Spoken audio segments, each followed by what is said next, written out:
한 주간 동안 평안하셨는지요? 주님의 평안이 오늘 이 시간 우리 모두에 함께 하시기를 빕니다. 우리 하나님께서 우리의 정성된 예배를 받으시고 또 말씀과 성령의 은총으로 우리 모두 위에 은혜를 내려주시기를 빕니다. 오늘 우리 뒤에 멀리 뉴욕에서 또 웨스트 버지니아에서 있는 손님들이 계신데 일단 우리 한번 박수 쳐드리죠. 환영합니다. 그리고 또 우리 태희 자매님이 고국을 방문했다가 발을 다쳐서 한 두세 달 동안 고생하셨는데 이제 다 나와서 오늘 또 오랜만에 처음 나왔습니다. 우리 환영합니다.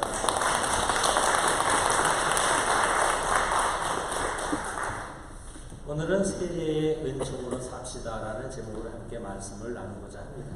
오늘 복음서를 보면 예수께서 세례를 받으시는 내용이 나옵니다. 마태복음을 보면은 예수님의 탄생 이야기 바로 뒤에 또 세례를 받으셨다는 그 세례에 대한 말씀이 나옵니다. 복음서는 예수님의 초기 생애, 공생애 이전의 생애를 탄생, 예수님의 신성에 드러나는 공현, 그리고 예수님의 세례, 세 단계로 주로 이렇게 설명을 하고 있습니다. 지난주에도 말씀드렸습니다만 동방교회, 정교회에는 우리와 같은 그레고리력을 쓰지 않고 줄리우스력을 쓰기 때문에 12월 25일, 우리의 달력으로는 1월 6일입니다. 바로 지난주죠. 1월 6일이 줄리우스력으로는 12월 25일인데 그날에 예수님의 성탄, 예수님의 공연, 예수님의 세례 받으심을 다 기억을 합니다. 그러나 서방교회의 전통에 있는 로마교회 전통에 있는 교회들은 12월 25일에 성탄을 기념하고 1월 6일에 공연을 기념하고 공연 다음 첫 주일에 오늘 예수님의 세례 받으심을 기념을 합니다. 그래서 오늘 예수님의 세례 받으심을 기념하는 축일로 우리가 예배를 드리고 있습니다. 특별히 오늘 주님의 세례 받으심을 우리가 기념하고 기억하면서 세례의 그 깊은 의미를 우리가 다시 한번 깨닫고 여러분들 다 세례 때 언약 다 했죠? 네. 주님의 자녀로 살겠습니다. 언약을 다 했는데 세례의 언약을 다시 한번 상기하는 그런 시간이 되었으면 합니다.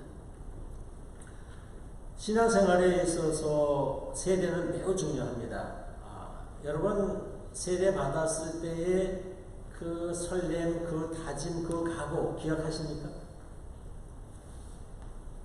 기억하는 분도 있고 또 유아 세례를 받은 분들은 뭐 전혀 기억이 안 되는 분들도 있을 것입니다. 사실 세례는 아주 굉장히 인생에 있어서 가장 중요한 그런 어마어마한 그 영적 신앙적 사건이 일어나는 날이 바로 내가 세례받는 날입니다. 그러나 대부분 물어보면은 세례의 기억이 별로 없다 그래요. 그날 너무 긴장해서 그런지. 그런 기억이 없는 게 또 하나 있는데 제가 여러분들 결혼을 주례할 때 정말 열심히 기도하고 준비해서 주례서를 아무리 멋들어지게 잘 써서 주례를 해도 10년, 20년 뒤에 물어보면 그때 신부님이 어떤 주례서를 했는데 전혀 기억이 나지 않습니다 하는 분들이 많습니다. 아마 너무 긴장해서 그런 것 같습니다. 오늘 우리는 다시 한번 예수님의 세례 받으심을 우리가 묵상하면서 세례의 의미를 다시금 기억을 하는 그런 시간이 되었으면 합니다. 그 말씀은 먼저 경계 또는 경계선 또는 구분이라는 키워드로 시작을 해보고자 합니다.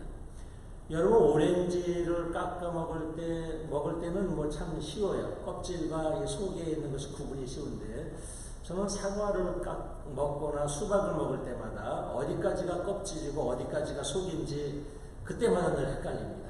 어떤 분은 사과 깎는 걸 보면 어떤 분은 아주 두껍게 껍질을 까는 분이 있어요. 아마 그분은 여기까지가 껍질이다 뭐 이렇게 생각하고 깎는 것 같습니다. 사실 사과를 깎거나 수박을 먹을 때도 어디까지가 껍질이고 어디까지가 속인지 정확하게 그것을 구분하는 것이 경계를 구분한다는 것은 쉽지 않습니다. 어두움과 새벽을 구분하는 것도 쉽지 않죠. 제가 여러 번 말씀드렸죠.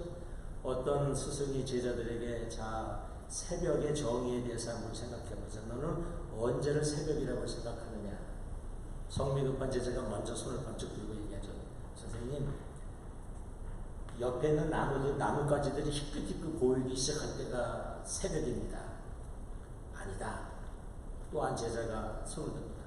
선생님, 길 가는 사람들의 얼굴에 윤곽이 보일 때가 새벽입니다. 틀렸다.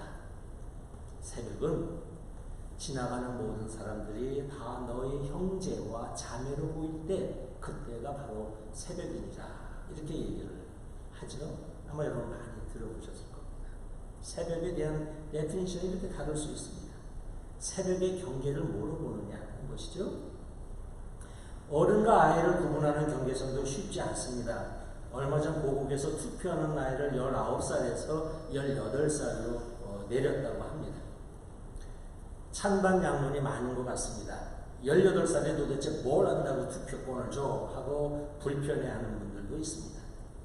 자, 그러면 19살은 국가의 정책에 대해서 깊이 의논할 정도로 성숙하고 18은 전혀 그럴 자격이 없는가? 아니면 17살짜리는 국가의 정책에 대해서 이렇게 사리 판단을 할 정도가 되지 않는가?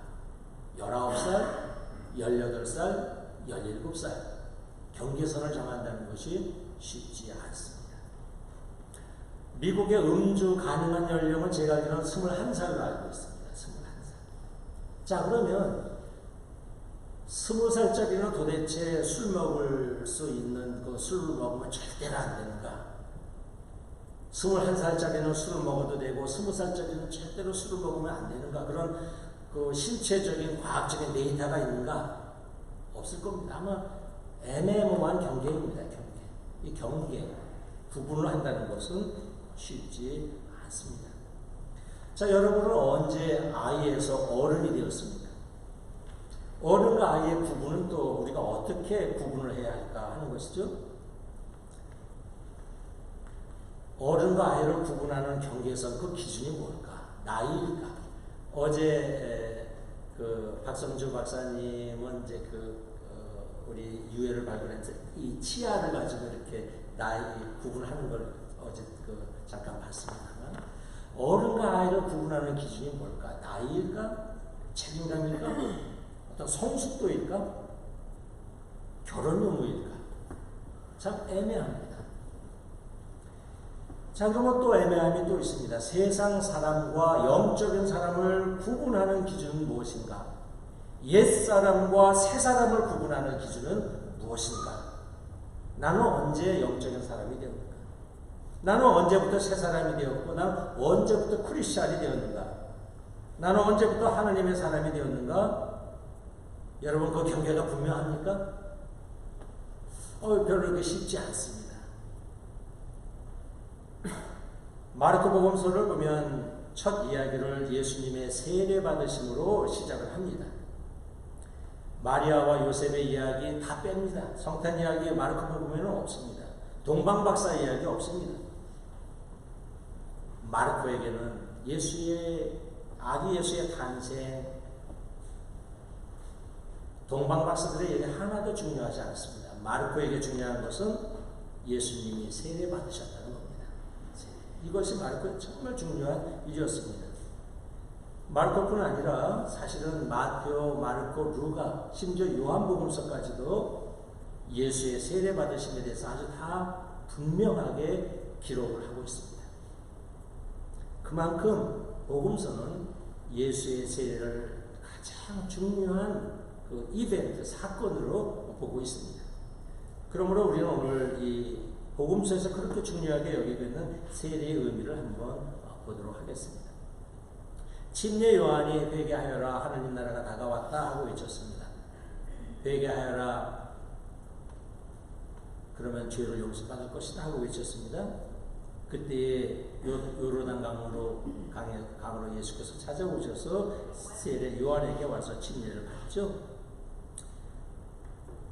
예수께서 세례를 받는 그것의 첫 번째 의미 중에 하나는 세례 요한이 말한 하느님의 나라를 받아들이는 것입니다. 하느님의 나라, 하느님의 뜻, 하느님의 말씀, 하느님을 마음에 모시려는 그런 마음을 가지고 와서 세례를 받습니다. 제게는 하늘이 필요합니다. 제게는 하느님의 사랑과 정의가 필요합니다. 하느님을 갈망하는 하느님을 마음에 모시고자 하는 깊은 고백과 결단을 가지고 세례 요한 앞에 섰다는 것입니다. 왜냐하면 세례 요한이 회개하여 하느님 나라가 다가왔다. 하느님 나라를 모시기 위해서 세례를 받는다는 것은 꼭 하느님을 모시는 것이요, 하늘을 모시는 것이요, 하느님의 뜻을 받아들이는 의미로 세례 요한 앞에 섰다는 것입니다. 또 다른 의미는 하느님 나라에 대한 동참, 즉 하느님의 부르심에 대한 응답을 의미합니다. 하느님의 정의와 사람을 향한 세상의 필요에 대한 동의이고 공감이고 참여를 의미합니다. 하느님의 나라를 위해서 예수께서 오셔서 세례를 받으셨다는 것은 이 세상의 필요에 대한 공감, 동의, 참여를 의미합니다. 세 번째로 세례의 의미의 또 다른 의미는 자기 자신에 대한 인정입니다. 요한은 회개하고 세례를 받으라 했습니다. 회개는 메타노이아, 곧 방향을 바꾸는 것을 의미합니다. 그러므로 세례를 받으러 간다는 것은 내 마음이 나의 무엇인가 잘못되었음을 인정하는 것입니다. 그래야 메타노이아는 나의 잘못을 인정해야 하는 것이죠. 방향을 바꾸는 것이 메타노이아의 사전적인 의미이기 때문에 그렇습니다. 그러므로 예수께서 세례 요한 앞에 가서 세례를 받으셨다는 것은 마음의 방향, 삶의 방향을 바꾸는 것을 의미합니다. 회개는 자신의 죄, 자신의 허물, 자신의 연약함을 고백하는 자리입니다. 자신의 한계를 인정하는 자리입니다. 예수께서 세례 요한 앞에 섰다는 것은 바로 그러한 자리에 예수께서 서신 것입니다. 쉬운 자리가 아닙니다. 예수께서 세례 요한 앞에 가서 서셨다는 것이 결코 쉬운 자리가 아닙니다. 메타노이아를 인정하는 사람만이 갈 수 있는 자리이기 때문에 예수의 입장에서는 쉬운 자리가 아닙니다. 그러나 예수께서는 그 자리에 가서 서셨습니다. 가난한 비움, 겸손을 우리는 예수의 모습에서 볼 수 있습니다. 여러분, 이런 것이 세례입니다. 세례는 교리가 아닙니다. 세례는 형식이 아닙니다. 세례라는 것은 사람이라면 마땅히 가서 서야 할 자리가 세례입니다. 우리가 있어야 할 거룩한 자리가 세례입니다. 세례는 하나님을 모시는 것이요, 하나님 앞으로 나아가는 자리입니다. 하나님의 부르심에 응답하는 자리가 세례입니다. 자신의 한계를 인정하는 자리가 회개입니다. 우리가 이렇게 세례의 자리에 서면 하느님께서는 가만히 계시지 않습니다. 예수께서 침례를 받고 올라오시자 호련히 하늘이 열리고 성령이 비둘기 모양으로 내려오는 것이 예수의 눈에 보였다라고 말씀합니다. 그리고 하느님이 음성을 내려주시죠. 이는 내 사랑하는 아들, 내 마음에 드는 아들이다 말씀하십니다. 우리는 특별히 오늘 이 시간에 3장 16절 호련히 하늘이 열렸다는 말씀을 잠깐 주목하겠습니다. 여러분, 호련히 하늘이 열렸다는 말씀은 대단히 중요한 말씀입니다. 헬라어로는 헤네오테산이라고 얘기합니다. 헤네오테산. 영어 번역에는 open, 하늘이 열렸다. 동양의 언어로는 개벽입니다. 개벽. 하늘이 호련히 하늘이 열렸다. 동양적인 언어로는 이걸 개벽이라고 얘기합니다. 도울 김영호 학자는 하늘이 열렸다는 것을 두 가지로 해석합니다. 이거는 열렸다, open, 또는 하늘이 찢어졌다라고 합니다. 하늘이 찢어졌다. 저는 이 찢어졌다는 이 표현을 아주 굉장히 잘된 표현이라고 생각을 합니다. 여러분, 세례는 하늘이 찢어지는 것을 경험하는 것입니다. 하늘이 찢어지는 것 보십시오. 진정한 세례는 하늘의 찢어짐을 경험하는 것입니다. 여러분 하늘이 찢어지는 것을 경험했는지요? 진정한 세상의 부귀 영화가 최고라는 내 마음의 하늘이 찢어지는 것, 이것이 세례입니다. 탐욕이나 이기심이나 교만으로 얼룩진 나의 하늘이 찢어지는 것, 자기 중심의 하늘이 찢어지는 것, 이것이 바로 회개입니다. 진정한 회개는 하늘이 찢어지는 것을 경험해야 합니다. 아, 이것이 하늘이 아니구나. 내가 알고 있던 하늘이 아니구나. 내가 알고 있던 하늘이 찢어지는 것, 이것이 세례입니다. 이 경험이 여러분 모두에게 있길 주의 이름으로 축원합니다. 세례는 또한 하늘이 열리는 것입니다.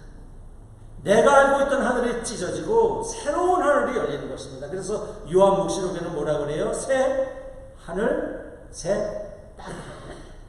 새로운 하늘이 열리는 것, 오픈되는 것, 이것이 세례의 경험입니다. 오늘 예수께서는 3장 16절에 호련히 하늘이 열렸다는 이 말씀을 하십니다. 이 경험을 하시는 겁니다. 내가 알고 있던 하늘이 찢어져 없어지고 하느님이 계시는 정의로운 평화로운 사랑의 그 하늘이 열리는 것, 이것이 하늘이 열렸다는 그런 말씀입니다. 특별히 오늘 세례 주일을 맞이해서 우리 안에 있는 자기 중심의 하늘 아직도 갖고 있는 분이 있습니까? 욕심의 하늘, 내 안에 있는 소아의 하늘이 찢어지고 하느님 중심, 우리 모두가 다 하나는 대아의 하늘이 열리기를 주의 이름으로 축원합니다. 또 3장 17절에 보면은 예수님은 세례를 통해서 하느님의 음성을 듣습니다. 깊이 하나가 되었다는 말씀입니다. 하느님과 예수가 하나 되었음을 말하는 것이죠. 너는 내 사랑하는 아들, 내 마음에 드는 아들이다. 이런 말씀을 합니다. 우리 역시 세례를 통해서 이 하늘의 음성을 들어야 합니다. 하느님과 내가 하나 되는 경험을 해야 합니다. 세례를 통해서 하나님이 내 안에, 내가 하나님 안에 있음을, 하나님이 어떤 분이심을 하나님을 알아가는 알미 있어야 합니다. 이것이 바로 세례의 깊은 의미입니다. 세례를 통해서 우리가 하나님을 알 때, 하나님의 음성을 들을 때 우리는 내가 누구인지 알 수 있습니다. 여러분 자신이 누구인지 알고 있습니까? 아마 여러분이 알고 있는 여러분은 10중 8구는 세상 사람이 여러분에게 부여해 주신 이름입니다. 당신 똑똑한 사람이야. 당신 성공한 사람이야. 당신께 고집 있는 사람이야. 당신 멋진 사람이야. 뭐 이런 다른 사람들이 여러분에게 주는 그런 여러분에 대한 정체성 속에 우리는 살고 있을 때가 많습니다. 그래서 누가 좀 박한 평가를 내면 며칠 밤을 잠을 자지 못하고 그냥 불편해합니다. 누가 좀 후한 평가를 하면 아주 으쓱거리면서 아주 이러는 경우가 우리 얼마나 많습니까? 여러분, 우리가 세상을 살면서 한 해를 시작하면서 우리가 들어야 할 말은 세상 사람이 나에게 주는 그러한 평가가 아니라 오늘 예수에게 하느님이 주신 평가, 예수님이 주신 평가, 너는 내 사랑하는 아들, 내 마음에 드는 아들, 너는 내 사랑하는 자녀, 내 마음에 드는 자녀.